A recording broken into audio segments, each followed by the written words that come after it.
Siperstein Dermatology Group presents COVID-19 vaccine, Answers with Experts.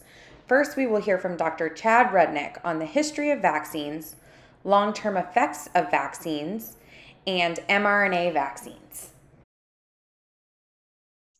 So I'm a pediatrician.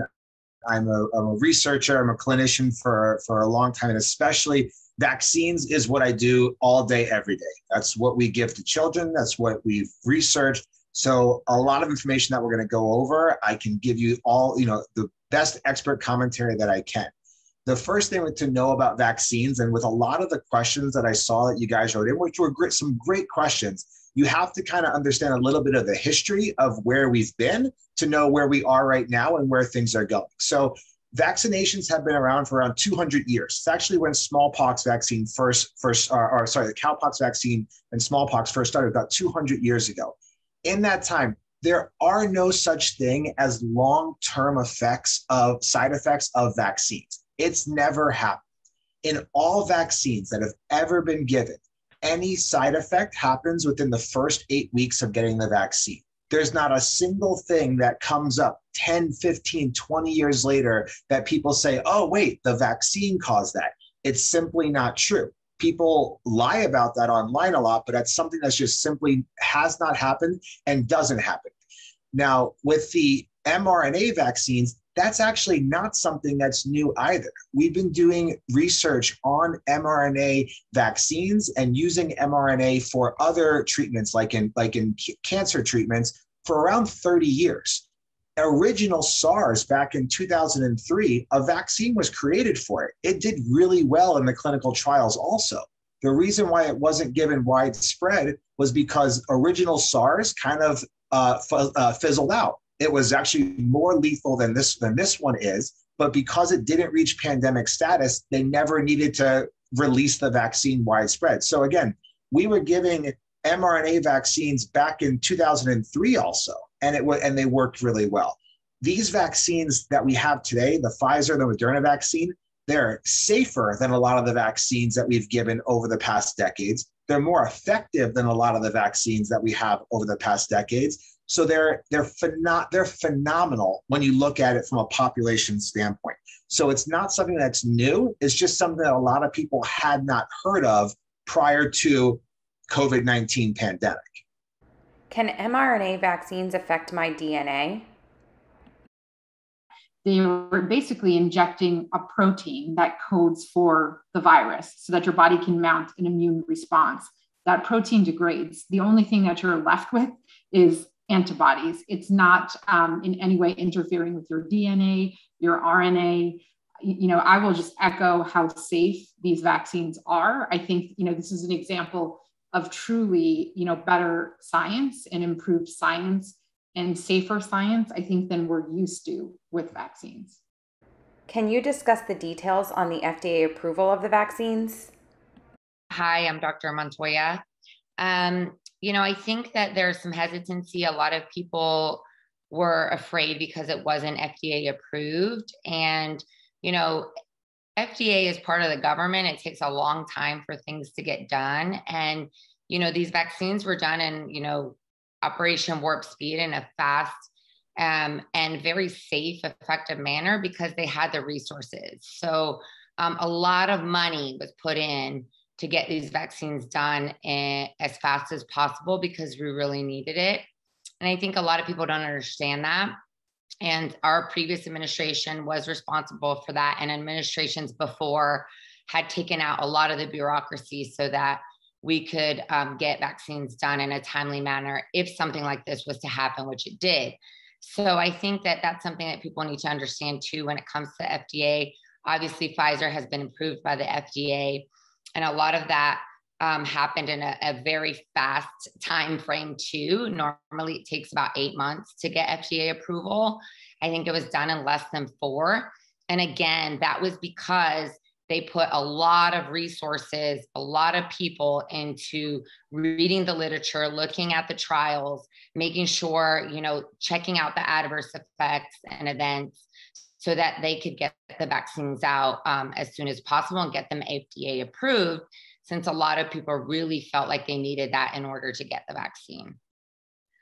So I'll ask one of the follow-up questions, Dr. Montoya, is you mentioned that the Pfizer vaccine was approved. There was a question about why Moderna was not. I think it's not too far to follow. It just was, I think Moderna submitted their paperwork to the FDA 1 month later. So it's just probably going to take that time frame for them to push through with the FDA approval. Can you discuss any connections between the vaccines and fertility and reproduction? At no other time, again, in the history of all vaccines and in all of medicine, have we ever been concerned that a vaccine would affect fertility. It's nothing that ever came up before. It's nothing that ever happened before. But there was one person at a computer in Europe who decided he wanted to sound like a smart guy and wrote an article that said that the protein that's made from coronavirus and from the vaccine can be chemically similar to a protein in the uterus. And so therefore, you might become infertile if you get vaccinated. That's the original article. You won't find that article anymore because it was deleted from the internet because the guy just made it up. But because that conspiracy came up, it circled around the world and it's still there. So all of medicine, all of OBGYN and the American College of Obstetrics and Gynecology and Pediatrics and Maternal Fetal Medicine all got together and said, let's study this. Let's look at it so we can make people feel more comfortable. So the first thing is that COVID-19, the virus itself, getting infected, that can affect someone's ability to get pregnant, whether it's the woman or from the man. So first, let's look at it from the man's perspective. A man who gets infected with COVID-19 will have a decrease in their sperm quality and sperm count for many months after being infected. That can be even with a most mild infection or even asymptomatic. They can have a decrease in their sperm count. So just getting infected with it makes a man less likely to be able to impregnate his spouse, wife, or partner. For women, we actually looked at the eggs from a woman pre-getting IVF egg retrieval and pre-vaccine and post-vaccine. And sure enough, there's absolutely no difference in the quality, the quantity, and the health of the eggs, of the actual eggs from the ovaries in the women who've been vaccinated and haven't been vaccinated. So again, the vaccine has no effect on the eggs. It has no effect on the ovaries. It has no effect on a man's sperm. So they did a study that looked at men who, before getting the vaccine and after getting the vaccine, to see if getting the vaccine affected their sperm quality. And sure enough, it did not affect their sperm quality. So we know that it doesn't affect a man's ability to impregnate somebody, and it doesn't affect a woman's ability to conceive or to have healthy eggs. It also doesn't affect the implantation of the egg on the uterus. So the vaccines don't affect fertility. Beyond that, we also now have, since December, we have over 8 months of data of women who've gotten vaccinated who are now pregnant with healthy babies and all healthy throughout their pregnancy. We had women who were pregnant who got vaccinated during their pregnancy, again, all delivered healthy babies. The most important thing to realize is that if you are pregnant and you get COVID during your pregnancy, you are 22 times more likely to die from COVID during pregnancy than if you didn't have COVID. You are 30 times more likely to have preterm labor and have preterm birth, which is going to affect your baby possibly forever if you get COVID during pregnancy. The vaccines are safe, they're effective, and it's not even a question of should a pregnant woman get it. It's now the standard of care for pregnant women to make sure that they are vaccinated during pregnancy. And not doing so means you're going against just the standard of care. It's not even a question of, well, it's a choice. You should, or you shouldn't do it. It's absolutely the standard. And any OBGYN who doesn't offer it means that they're not offering their patients the absolute basic standard of care. So it is safe, it's effective, you should do it. And I please implore you not to believe that nonsense because it does not affect fertility. And we've tested it in every which way that it can be done to show that it is absolutely safe and effective. Do you still need to get vaccinated if you have had COVID and have antibodies? After having COVID, you have antibodies for a short amount of time. It varies from person to person how strong those antibodies are and how long they last for. What we know from the studies is that when we measured antibody levels in people who were sick with COVID, and then we measured antibody levels in people who had the vaccine, antibody levels are higher in people who've been vaccinated versus people who just had the infection. Then there's a third group of people who were infected and then got vaccinated. They have the highest antibodies of all. It's what we're calling hybrid immunity.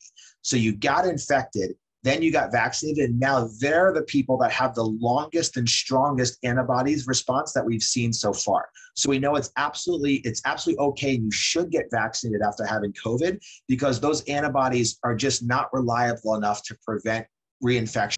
Can you discuss the Johnson & Johnson vaccine and how it differs from the others? So Johnson & Johnson uses it actually uses a virus as a vehicle in order to get inside of the cells. Where Johnson & Johnson uses a virus called adenovirus. It's a virus that makes kids and adults pretty sick. But what they did is they actually took out the entire part of it that makes you sick. And they're only using the shell. Basically, they're using their car, and they took out all of the bad ninjas that are inside of the car that make you sick. So they use that car and they put their vaccine inside of it, and it gets delivered inside of the cell. And then the same kind of process happens where there's one more step, and then spike protein is made by your cells. Your immune system generates an immune response to it, and then you're protected.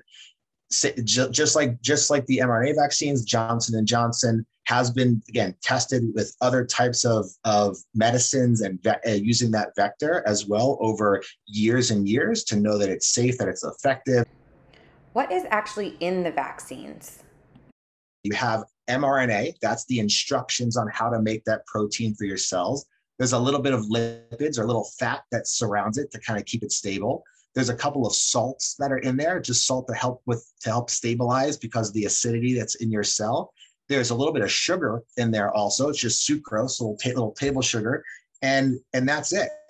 That's what's in the vaccine. It's as clean of a vaccine as we can make. Can you discuss any adverse events caused by the vaccines? You can actually look on the CDC website, and it will tell you specifically how many people have ended up with pericarditis as a result of the vaccine. When people report into the vaccine adverse events reporting system, they're self-reporting. And so then what happens is somebody has to go through and check and see whether what they are actually reporting is what actually happened, because sometimes it can be somebody's impression and it's not actually what ends up happening in their case. So that is all documented. And I will say that the number of cases of pericarditis related to the vaccine are significantly lower than the number of cases of pericarditis related to the virus. And in many cases, it's you think about you think about risk, and so they're seeing it more in young men, but it is significantly less. It is happening significantly less, and it's also been very short-lived. So the people that have gotten pericarditis from the vaccine get a little bit of treatment. They're supported and they're improving, and their symptoms are resolving. It is not the case with COVID disease.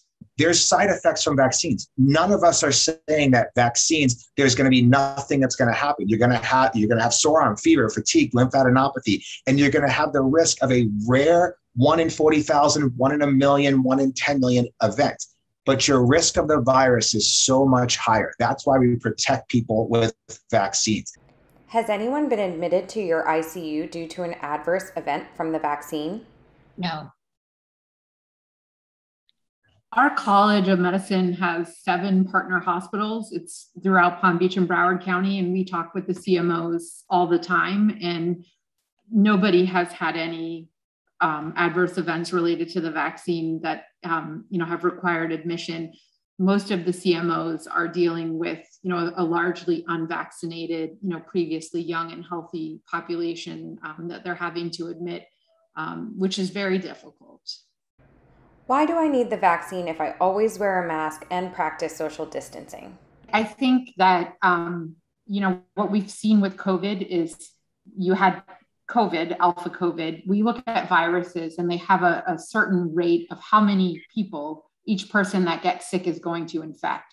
And so with alpha COVID, it was like for each person that got COVID, we could expect them to infect like 2 to 3 people on average. And that's, it comes down to, masking, social distancing, all of these ways that, we've been able to protect ourselves from COVID. So, we had COVID and now the virus has mutated. We have a new variant, which is significantly more contagious than what we were seeing previously. So now for each person that's getting sick, we can expect that they're going to transmit the virus to I don't know, like 9 people is the latest estimate. And it's like the new COVID is as contagious as chickenpox. So, I like to think that, we social distance, we mask, we do these things to protect ourselves, but, we're also dealing with a significantly more contagious variant of the virus.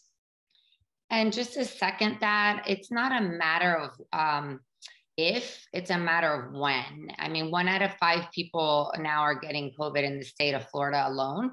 So it's only a matter of time that you become infected.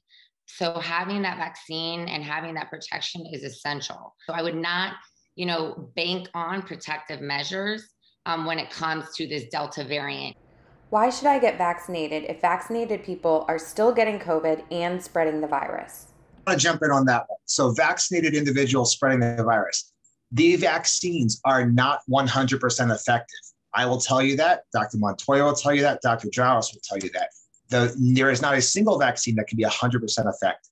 So because of that, we need to vaccinate as many people as possible to give the virus the least amount of ability to get in, replicate, and then transfer to somebody else. People who are vaccinated can get sick. They can get mild illness for sure. They're going to have a much less chance of having severe illness, hospitalization, and death if they are vaccinated. Someone's going to say, but wait, there's vaccinated people who are in the hospital right now and vaccinated people who die. You're absolutely right. But 98.3% of the people in the hospital that are less than 60 years old are unvaccinated. So 1.7% of them are vaccinated people. But the vaccine, so they're not 100%, but it's the best chance that you have at protecting yourself. Long-term effects in vaccines, that doesn't happen and that doesn't scare me. 1 in 40,000 effects of a myocarditis or pericarditis. I don't live my life based on 1 in 40,000 risk factors from getting a vaccine. But your risk of getting myocarditis or pericarditis after having COVID is 1 in 100. That's a lot higher than 1 in 40,000. Additionally, we know that just getting sick with certain viruses increases your chance of having long-term health issues. By you getting vaccinated, you're not only going to likely save yourself from serious illness, you're going to protect somebody else. Because even if you have a mild case, if you spread your virus to somebody else who's older, who's immunocompromised, or maybe won't be is not as healthy as you, that's something that I couldn't live with myself if I knew that I gave COVID to someone and that person ends up dying from it. The majority of people who get COVID only have flu-like symptoms, so why get vaccinated? Though, is that the doctors who are working with sick people and taking care of all of these patients, 97% of physicians are vaccinated. I mean, if we really believed that COVID was not serious, this is a pandemic and it truly is about numbers. When you have so many people who are getting infected, even if a small number of people die, I mean, hundreds of thousands of people in the United States have died from COVID. I know people personally who have died from COVID. Like to say that, it's just like a cold or it's the flu and, we don't need to worry about it. I'm going to disagree with you there because the numbers are staggering. And, we can debate, okay, Florida's not reporting, we're not capturing everything. We're not testing everybody. There's probably a lot of mild infection that we're missing. The sheer numbers of what's happening in our hospitals and the sheer numbers of people who are dying and continuing to die every day, have so many friends that have buried people with COVID. And I will tell you, because I work with medical students and residents, when I was in training, and I'm sure Dr. Rudnick and Dr. Montoya will say the same thing, we did not see this much death.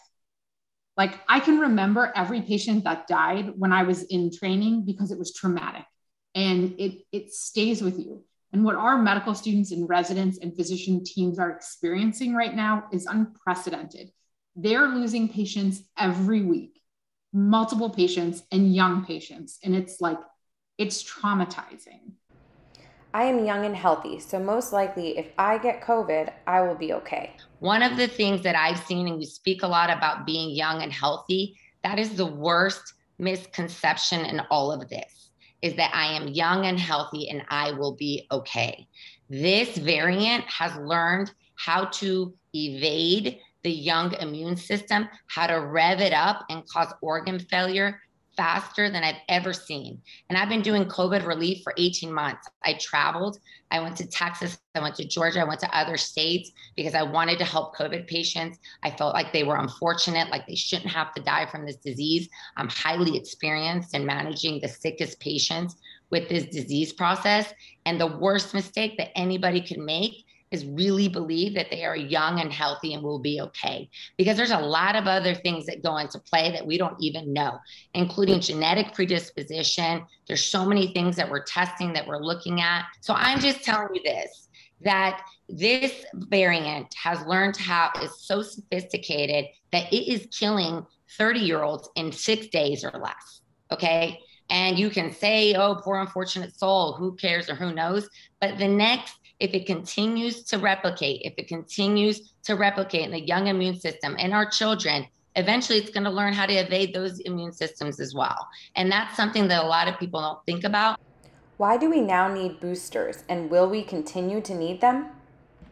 With the reason why we're getting boosters is based on this on studies of initial people who got vaccinated, and then looking at them 6 months and then 8 months later to see how good those antibodies are.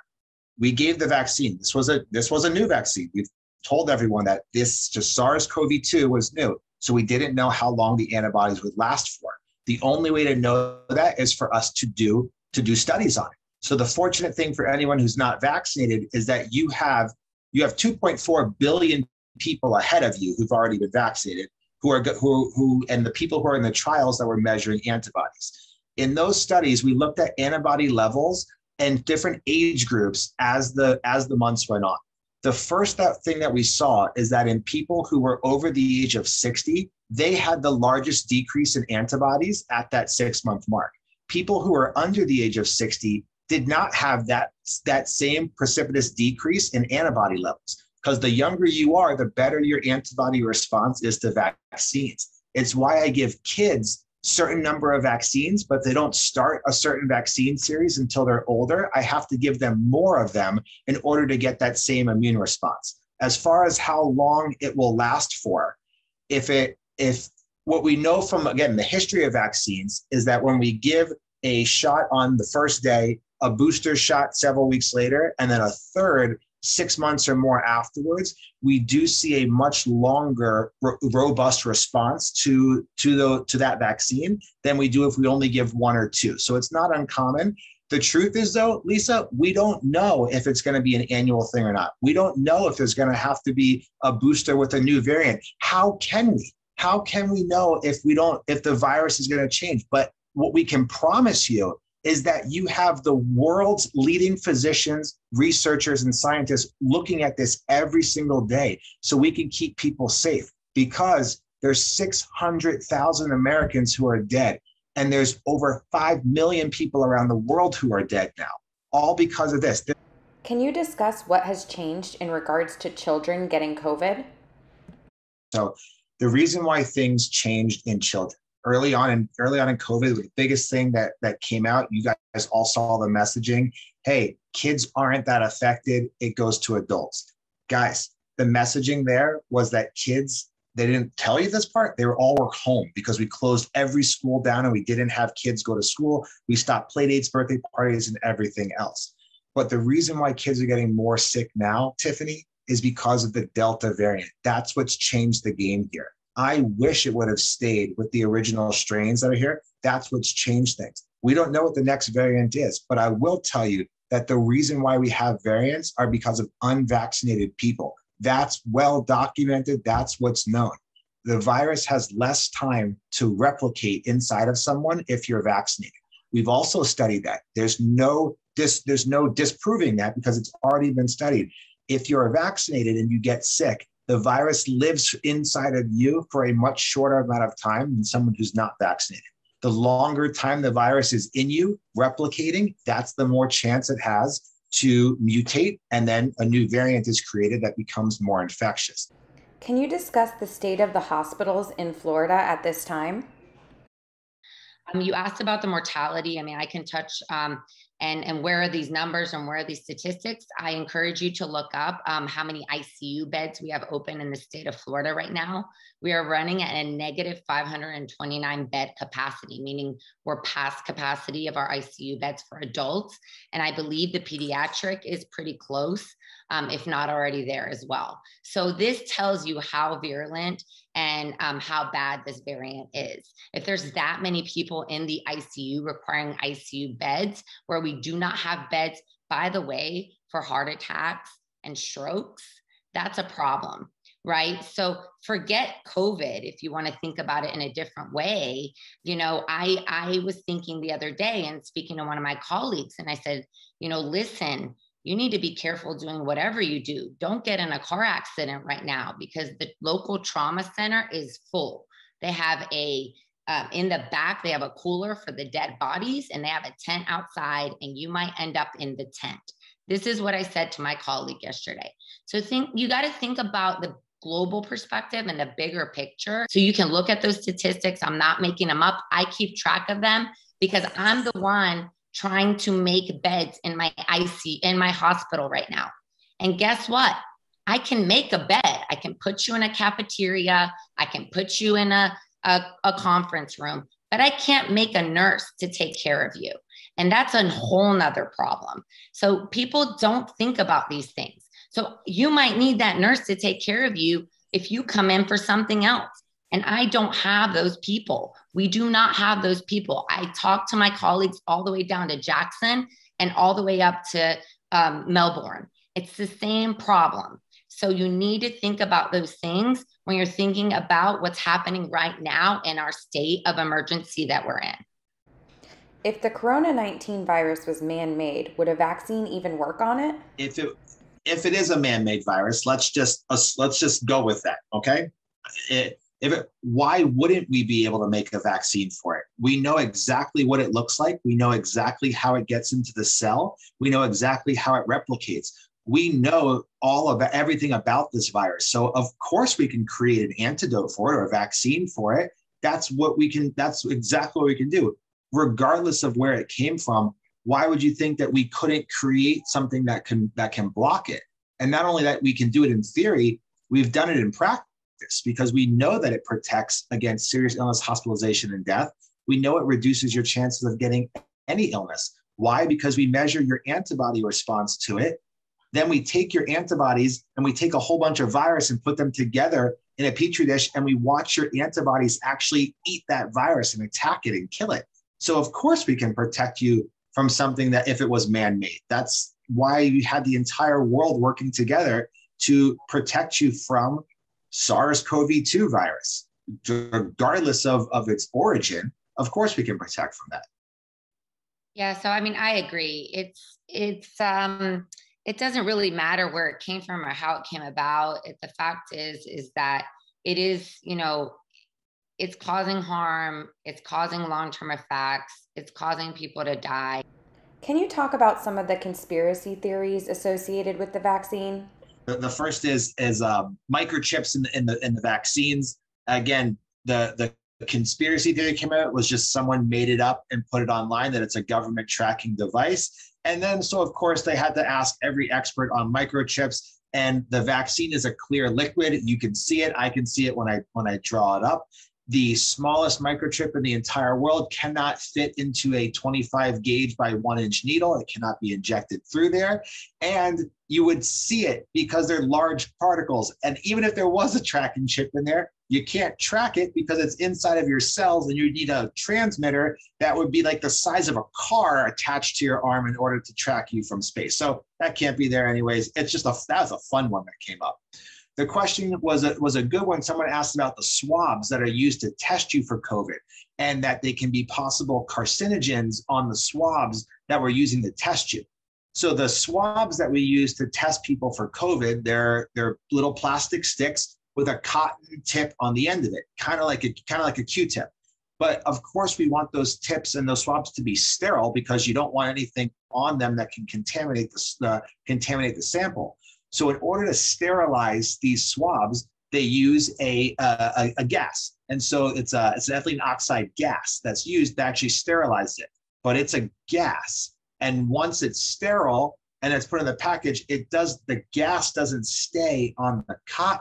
It's just not possible. It's not plausible. There's no mechanism by which that could occur.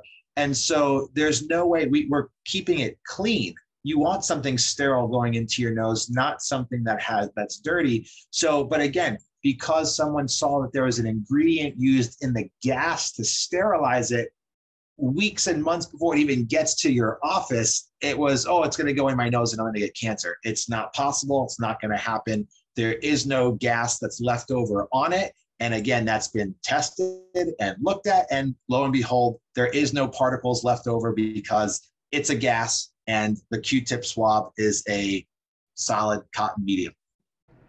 Real talk on the Delta variant with Dr. Montoya.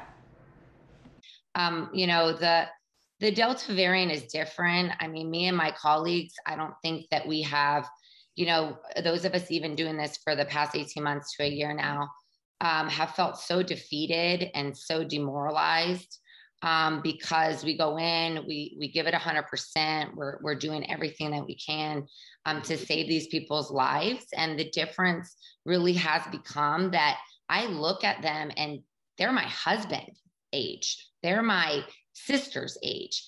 They're me. And I mean, it is traumatizing at the least, but it's very sad. And, luckily at our hospital, we do allow visitors for a very short period of time. And I think that decision was made very executively to allow people to have closure. But the amount of children and teens that I've had to hear wailing because their dad will never walk them down the aisle and will never be there for them, it is tragic and it's sad and it's preventable. Okay. When I did this before, it was not preventable. It was an unfortunate person who had to go back to work or who was in the, on the front lines, whose family member got it or gave it, and there was a lot of guilt there because they potentially were the person that infected their family member. But now it's beyond that. It's guilt and it's regret. And the regret that the patient obviously carries, but even the family of not getting vaccinated it's tragic. But I have to tell you something, and I mean this in all sincerity. By the time patients get to my ICU, their chances of survival are very low. And I came on this forum because I said, if I can keep one patient out of my ICU or one of their family members, if they don't infect one of their family members, then I'm winning because I'm losing in my ICU right now, big time. And I can just tell you what I'm seeing every day in my ICU. And I'm seeing parents of children my age, 9, 4, 3, 6, who will no longer be there for their family members, and wives that will no longer have their husbands, and even mothers who will no longer have their only child. So I don't want you guys to end up in that position or have a loved one end up in that position. And that's why I'm here to share the facts and what's really happening in the hospitals.